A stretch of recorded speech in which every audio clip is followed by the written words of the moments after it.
Todd sat up in his bed. His digital clock read 4:03. Too early, he thought. His mother told him that no matter how excited he was, he had to stay in bed until at least 5 o'clock.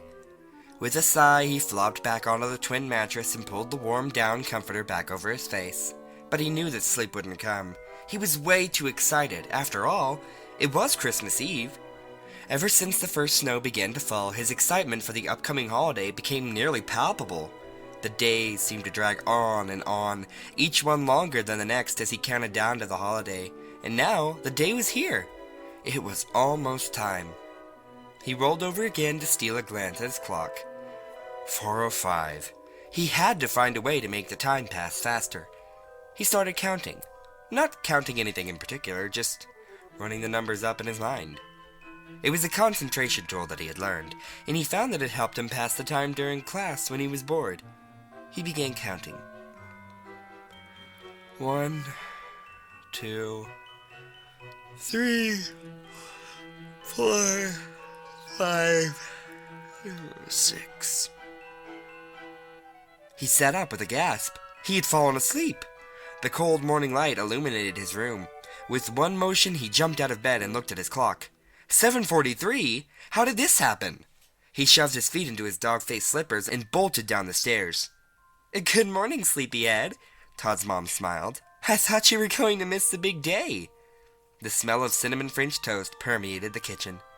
Your breakfast is almost ready. After you eat, let's get you showered and dressed, and we'll all go to the mall to see Santa. Are you ready to see Santa today? Todd grinned, showing his missing tooth. He just experienced the loss of his first baby tooth a few weeks ago, and he was pleased to have received $1 from the tooth fairy for it.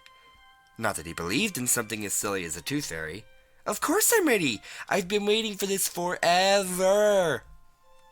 Good, she replied. But she already knew that was his answer. They'd been talking about this day for a long time. She piled his plate high with French toast, and while he was nearly too excited to eat, his mom's French toast was nothing to pass up on. He ate every bite, dropped his fork, and darted upstairs to shower.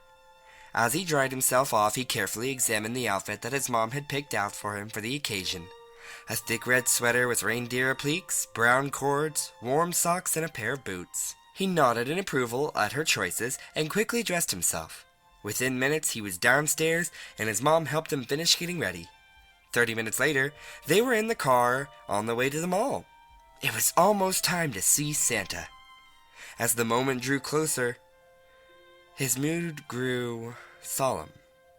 Todd's mom sensed it immediately. Are you sure you're ready for this, sweetie? She asked.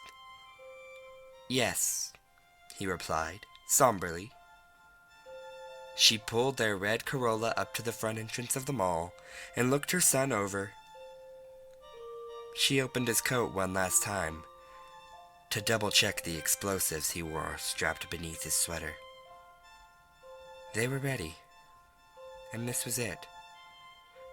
I'll see you again someday, right, Mama? Todd asked, tears welling up in his eyes. Of course you will, she said sincerely. Of course you will. Now, go tell Santa what you want for Christmas, sweetie.